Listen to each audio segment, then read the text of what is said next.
You're listening to Built to Convert, the podcast where growth-minded marketers, founders, and creators come to level up. No hype, no guesswork, just bold insights that drive results. Let's go. My name is Tyler Lane. I host a podcast called Built to Convert, where we explore strategy, analytics, and how creativity comes together to drive meaningful growth. I'm also the founder of an agency called Session Interactive. It's good to be with you, Jeremy. So tell people a little bit, just start off Session Interactive and what you do. And what we're going to interview today, the AI version of Brian Halligan. So this is a different type of episode. If you don't know Brian Halligan, he co-founded HubSpot, which is, I think, Tyler, worth billions of dollars at this point, but it was a startup to billions. Yeah, big time. We were just at the... you help people with HubSpot. We do. We collaborate with individuals at the HubSpot analytics configuration level, and then we work with a variety of HubSpot partners that do a lot of the implementation. So yeah, it's been a good collaboration. You were just at Inbound. I was. Also which is put on by HubSpot. What'd you think? It was great. It was great. We did more of the conference adjacent component where we set up a bunch of meetings and we're able to collaborate with individuals that attended the conference and chat with them, and then meet with a lot of our dedicated partners too, who we really enjoy seeing. And it was out in San Francisco this year. So again, we saw John, your co-founder, which was cool, and caught up a lot of people out there. It was good to switch it up from Boston. So Session Interactive. Yeah, exactly. So we're a performance marketing agency focusing on three core departments: SEO, which is an incredibly broad acronym these days, incorporating AEO and GEO and other components around that, content marketing, et cetera. Paid media, so that incorporates paid search, paid social, programmatic. And then lastly is really our foundational element around analytics, so attribution, configuration, consultation, et cetera, and trying to make sure we hone in and develop a cohesive strategy rather than just fixate on channel silos. So, and we help brands. We're agnostic in terms of our channel set, but we, B2B, D2C, SaaS companies, you name it, really fixated on those core elements around the mid-market enterprise sector. Well, we have an interesting interview for everyone, which is the AI version of Brian Halligan. Okay, so we're not claiming this is not the real live Brian Halligan. This is an AI version. And I have a couple other episodes on my podcast who I had fun with. Actually, we're going to Delphi.ai, so it actually helps clone people in the way they clone people. You can ask some questions. Obviously, you have to upload things to the platform so it knows what to say on your behalf. But I actually had the founder of Delphi on the podcast. I had the AI version, and I also had the live version in one episode. But I'm going to share my screen, and we're going to bring Brian on the screen here, Tyler. So, all right. So we have Brian here, and we're going to call Brian up right now, and let's see. Hey, it's Brian Halligan. I've scaled HubSpot from startup to $30 billion, and I can help with growth, leadership, or customer strategies. I also coach CEOs one-on-one if that's useful. What's on your mind? It is useful, Brian. We're going to start off with just tell Tyler and I like the idea behind HubSpot originally. Sure, happy to take you back. HubSpot started from a simple but powerful idea. The way people buy and sell was broken because traditional marketing and sales were interruptive and annoying. Dharmesh Shah and I saw that ads, cold calls, and spam were no longer effective. Instead, we imagined a method that would pull customers in by providing helpful, relevant content that would attract them naturally. This idea of inbound marketing flipped the old model on its head. We launched HubSpot in 2006 to build software around that inbound philosophy, helping companies attract visitors through blogs and content, turn them into leads, then into customers, and finally delight them so they'd come back and spread the word. The early days were all about proving the model worked, growing traffic, building a product, and creating a community. We wanted marketers to see HubSpot not just as a tool, but as part of a movement toward more human, trust-based marketing. That was the seed that grew into everything HubSpot is today. Does that fit what you were looking for? It does. Thanks, Brian. I really appreciate that. Let's take it back even further. So if you were to building HubSpot today from scratch, how would AI reshape your approach in terms of inbounds and SEO? I'm curious. If I were building HubSpot today from scratch, AI would reshape inbound and SEO in some seriously fundamental ways. Inbound marketing at its core is about attracting, engaging, and delighting with relevant content. AI now lets you massively scale and personalize that content creation. Instead of one-size-fits-all blog posts or social, you'd have AI helping churn out targeted ideas and first drafts tuned to audience segments, freeing humans to focus on strategy and creativity. SEO itself is more complex now. Google's search results aren't just 10 blue links anymore. AI influences what gets surfaced on the page, the answer box, featured snippets, and behind-the-scenes ranking signals. The old rank tracking tools feel a bit quaint. You'd lean heavily into first-party data and AI agents that dynamically optimize content and user experience based on live signals rather than fixed keyword targets. On a bigger picture, AI would let you turn inbound from a static funnel into a continuously learning flywheel. Your inbound marketing engine becomes a self-improving system guided by real user data, powered by AI-driven automation and insights. The goal remains delighting the customer, but AI amplifies your reach and relevance in ways that were unimaginable when we first started.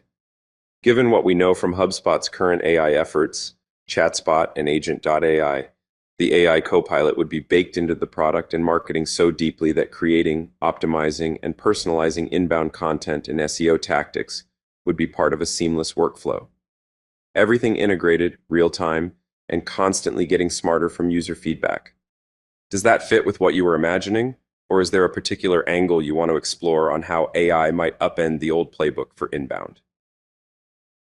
A question, Brian. I'm curious, as the company grew, what skills did you have to develop as a leader, and how did you change as a leader in the different stages of HubSpot? Jeremy, as HubSpot grew, my leadership had to evolve from doing and deciding almost everything myself to stepping back and becoming a visionary delegator and culture carrier. Early on, it really felt like I had to sweat every detail. The classic startup CEO role, 90% hustle, 10% vision. But as we scaled, those days faded. I had to get comfortable with not having all the answers and start trusting others to take the reins on execution. That shift meant developing skills around team building, clear communication, and especially setting a long-term vision that others could rally behind. I learned that holding the company's mission and culture steady became my highest leverage activity. It was less about micromanaging and more about empowering managers to lead their teams effectively. I also became what we called at HubSpot the Chief Pothole Prevention Officer, constantly sniffing out systemic issues before they got too big and ripple through the organization.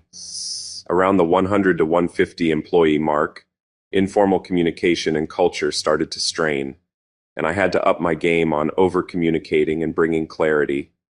I shifted focus to discipline around hiring, promoting the right people, and replacing leaders who weren't fitting the company's scale needs. It's not easy, but almost always morale improves drastically after those changes. In the startup days, I was mostly a doer and problem solver. In scale-up mode, I had to become a coach, a vision sower, and a system designer. That means figuring out which decisions needed my personal attention versus which to delegate or abandon altogether, and always leading by example on culture and transparency to build trust at scale. Does that resonate with your experience? Or are you curious about any specific stage or challenge in the evolution? Hey, Brian, thanks for that breakdown. How should marketers balance automation with authenticity when building audience trust? I think the biggest thing that we're seeing more and more these days is that, fatigue in cold outreach. We're also seeing with the advent of Gen AI, just the lack of authenticity across marketing campaigns. Balancing automation with authenticity is one of the defining challenges and opportunities marketers face today. Automation gives you scale and efficiency, allowing personalization at levels that humans alone could never handle. But authenticity, that's what builds true audience trust and loyalty.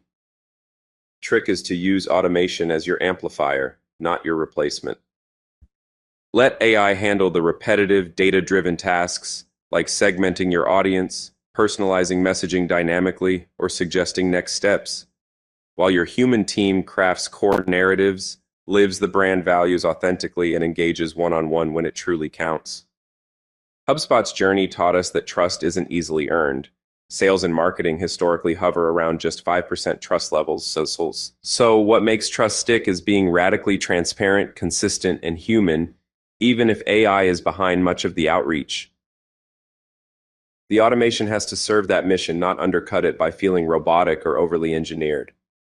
Also, from a practical angle, transparency around automation can reinforce authenticity. Customers appreciate knowing when AI is helping personalize their experience versus human advice. That trust-building openness matters more than many marketers realize.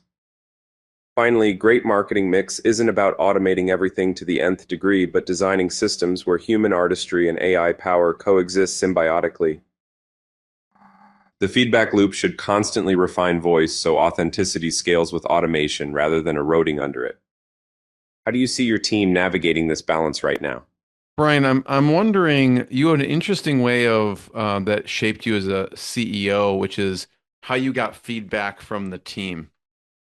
Can you explain to people how you got feedback from the team? How I got feedback from the team was a pretty intentional mix of formal and informal. Early on at HubSpot, we didn't do weekly one-on-ones. Those can often get caught up in career chit-chat and lose focus, so we leaned more into monthly check-ins and broadly inclusive forums.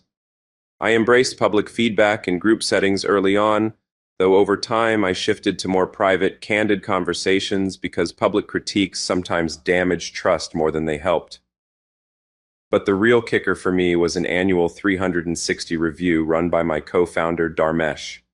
That was pure gold. He'd survey a group across the org, board members, executives, frontline folks, even customers, and aggregate candid scores and open-ended commentary on me as CEO. It was humbling and illuminating, like getting a 20-page report filled with features and bugs about how I was showing up. It forced me to take real stock and create personal performance plans. Transparency in sharing that with the company and board built a level of trust few CEOs see. And then there were the everyday moments, the gotta sec chats, the hallway quick check-ins, sitting down with customers or frontline employees to see reality for myself. Those grounded me. It's a system of layered feedback loops, anonymous surveys for honest insights, structured one-on-ones for focused development, public forums for culture setting, and unfiltered FaceTime for truth meeting. If you do that well, it creates a culture where feedback isn't feared, it's expected and valued. Does that fit the kind of process you're curious about? Or are you wondering about how I adapted this approach as we scaled to thousands of employees? Hey, Brian, that's really helpful insight. I think switching gears a little bit, what metrics or signals do you think will define SEO success in the AI? Got it. The first thing to say is that traditional SEO success metrics like rankings and backlinks have definitely lost some of their clarity in the AI era. Google's search results pages now show direct answers, featured snippets, ads, and other elements that break the simple rank first, win clicks model. The variability from user to user and context to context means chasing pure rank can be a fool's errand. What gets much more interesting are signals tied to real user engagement and brand presence in AI-generated content and conversational search, kind of how your brand shows up in the AI answer boxes or chat interfaces. Measuring how your brand or content influences these AI-driven paths will be a new frontier. Beyond that, metrics that reflect sustained user value and relevance come into the spotlight. Things like the quality and longevity of traffic cohorts, how content sparks user interactions beyond clicks, and the net promoter scores for your brand's organic search experience.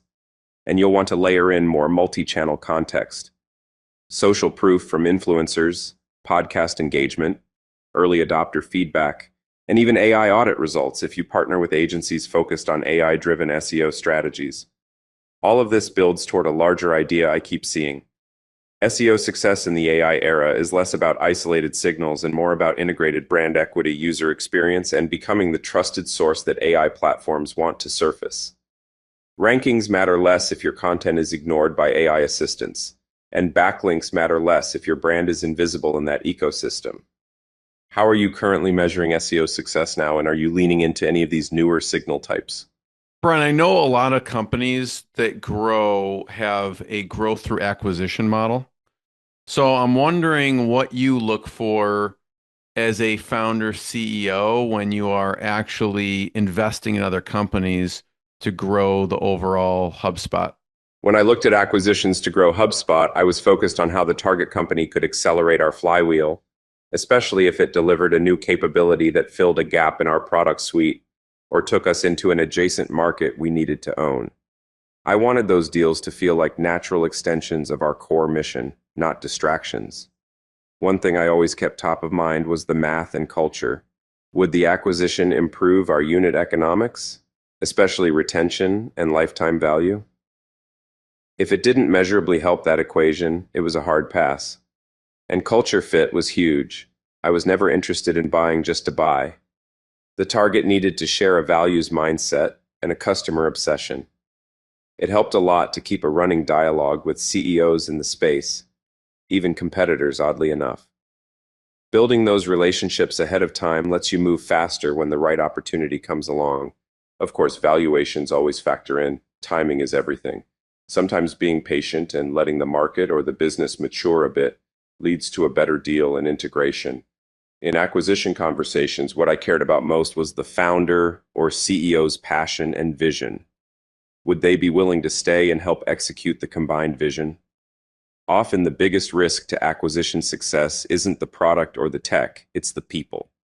In a nutshell, look for acquisitions that amplify your core strengths, improve critical metrics, align culturally, and have founders or leaders motivated to build the future together. Anything that toes outside that line usually ends up dilute or distracting from your long-term flywheel momentum. Does that perspective match what you've seen in growth through acquisition? Are you thinking about acquisition primarily as a growth lever or for specific product or market expansion right now? Hey, Brian, great perspective here. How should agency owners and marketing teams evolve their service models in response to AI and automation-related workflows?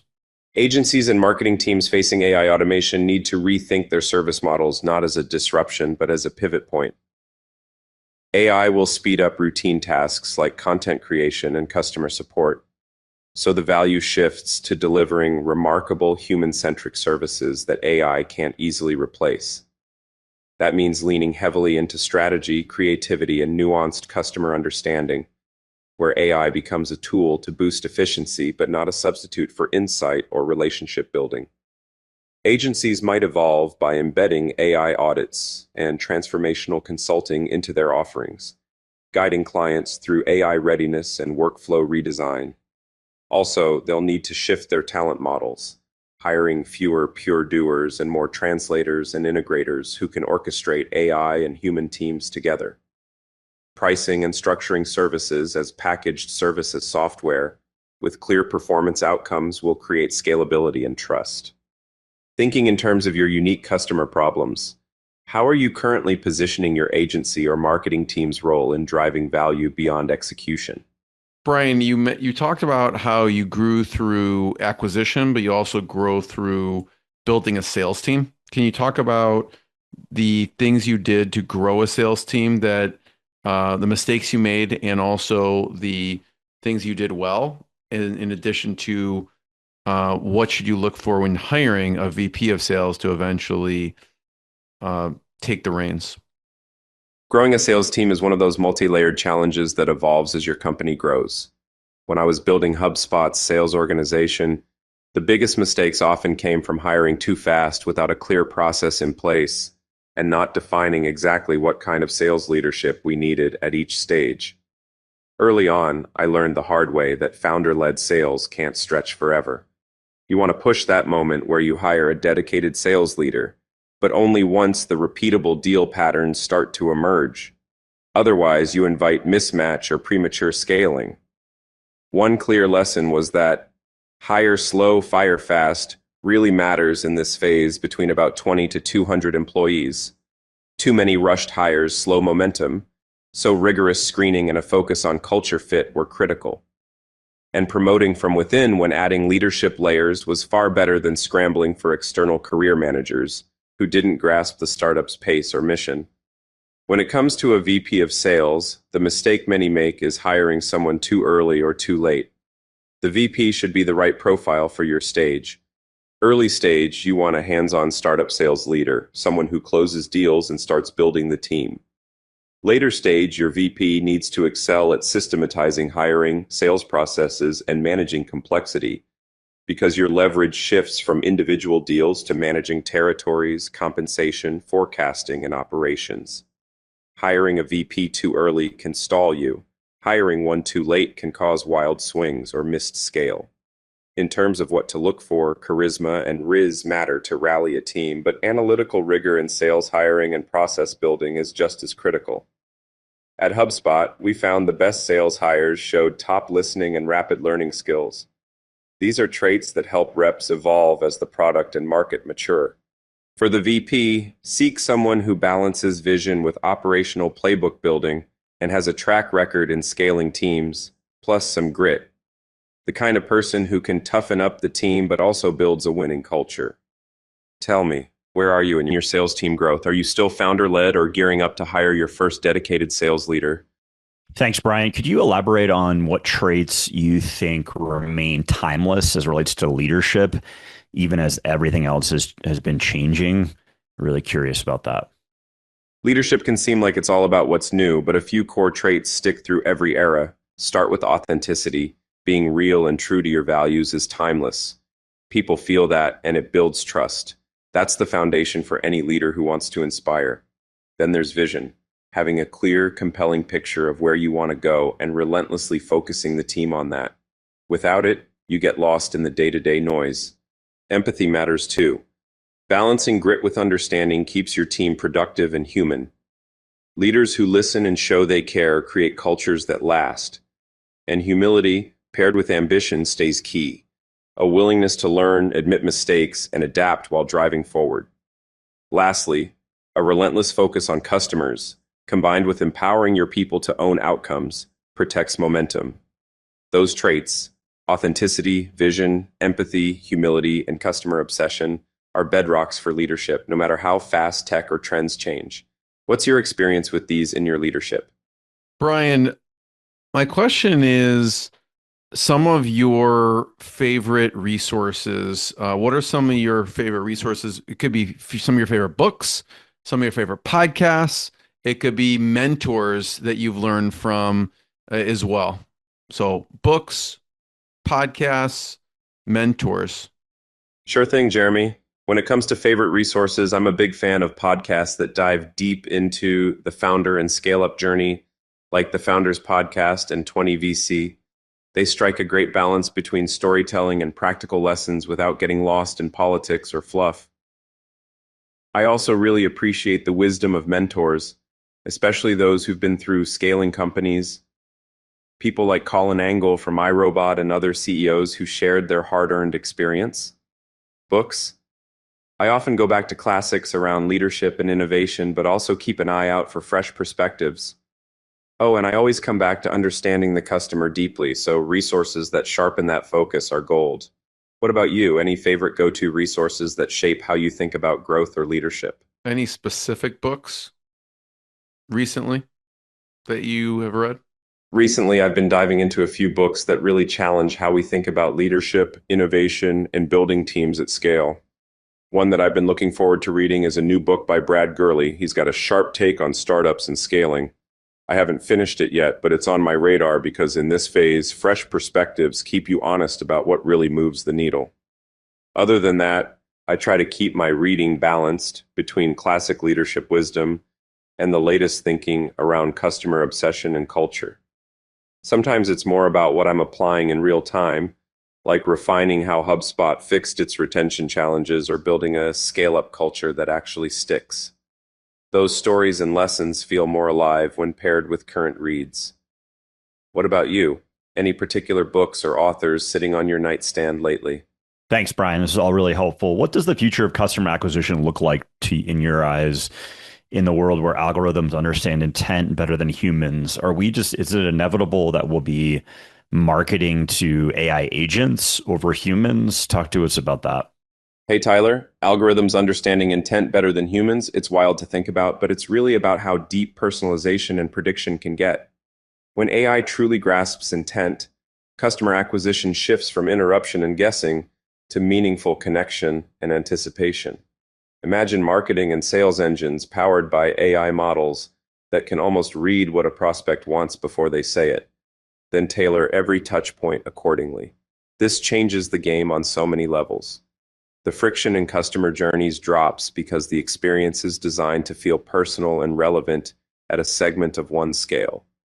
Instead of blasting campaigns and hoping to catch attention, the focus becomes crafting moments that feel like the brand knows the individual personally. That's inbound on steroids.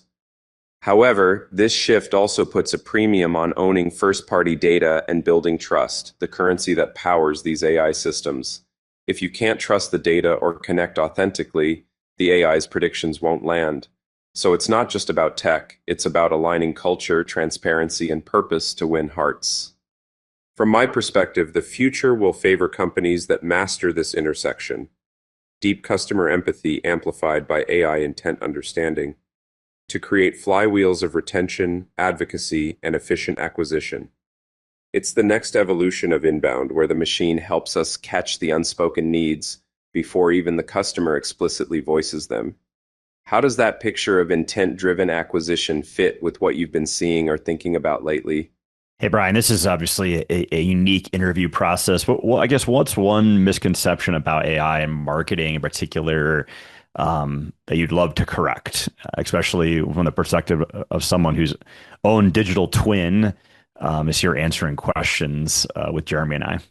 The biggest misconception I see about AI and marketing is this idea that AI is some mysterious magic hammer that instantly solves everything just by turning it on. The reality is far more grounded. AI is a tool that can amplify what you already do well, but only if you have clarity on your customer, your story, and your processes first. For example, AI-powered content creation is wonderful, but it's not a substitute for genuine insight into your customers' problems or creative storytelling.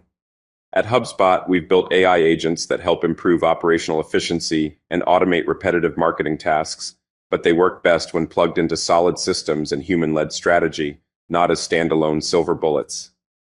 So, from the perspective of someone whose own digital mind is assembled and learning alongside me, I'd say the misconception to correct is that AI replaces marketing craftsmanship. It doesn't. It supercharges it, but only after you've earned the trust, attention, and understanding of your audience. What's your sense of where AI fits in your marketing right now? So, Tyler, I'd love to hear your thoughts on Brian Halligan's AI version interview today.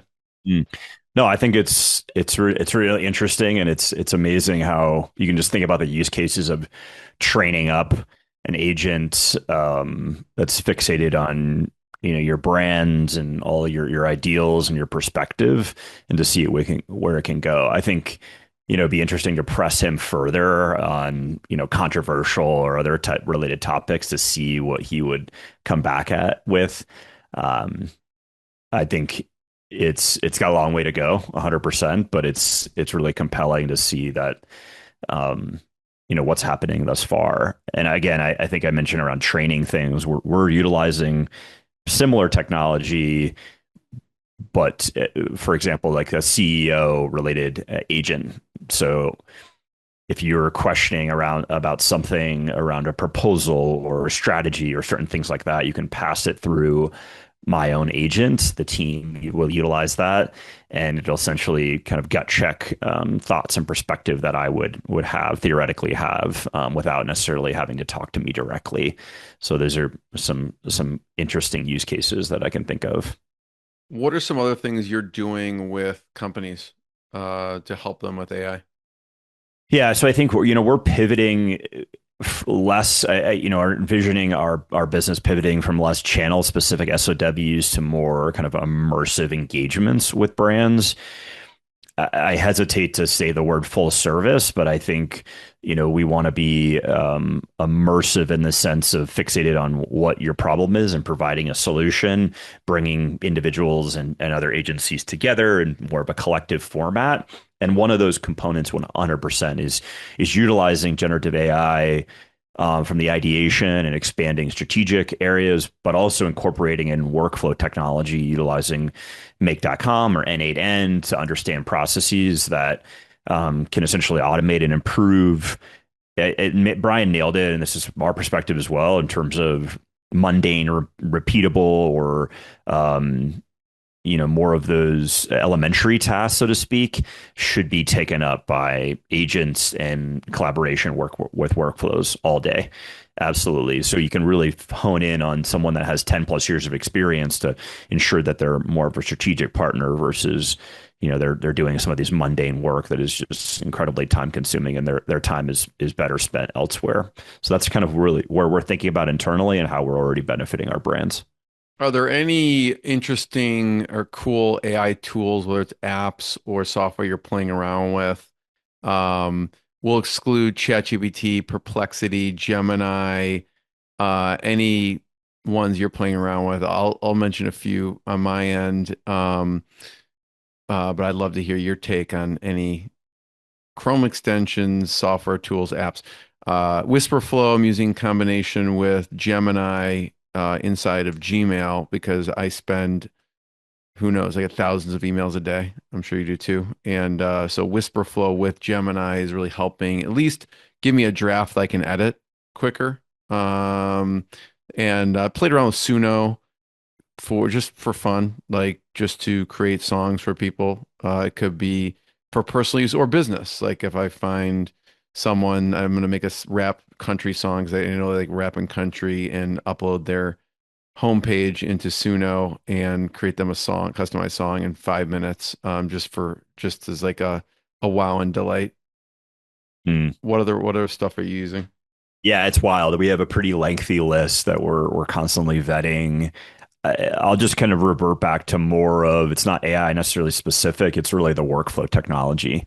I mean, it really was pioneered by Zapier, and now with Pipedream and make.com and N8N, it's becoming more and more popular and common. And then how that translates into vibe coding, I think is important.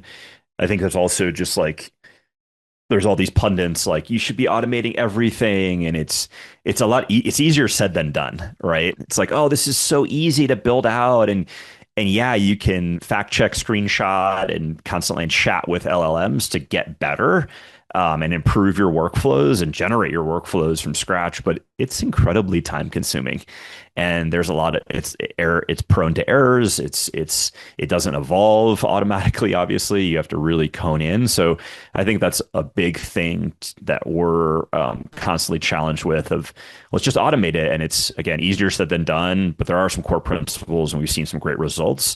But those tools have been really cool to play with. And I'm also excited about like some of the context protocols, the MCPs that you can connect to various tools. Google Analytics came out with one. We're in the throes of testing it. Essentially, can kind of query the instance. Easier said than done, right? It's not perfect by any means, and it's not replacing humans anytime soon, at least for what we've seen. This has been great, Tyler. Thanks so much, and we'll see everyone next time. Thanks, Jeremy. Thanks for listening to Built to Convert. If you're serious about growth, don't just listen. Subscribe, leave a review, and follow us for new episodes that drop straight into your feed. Until next time, keep building.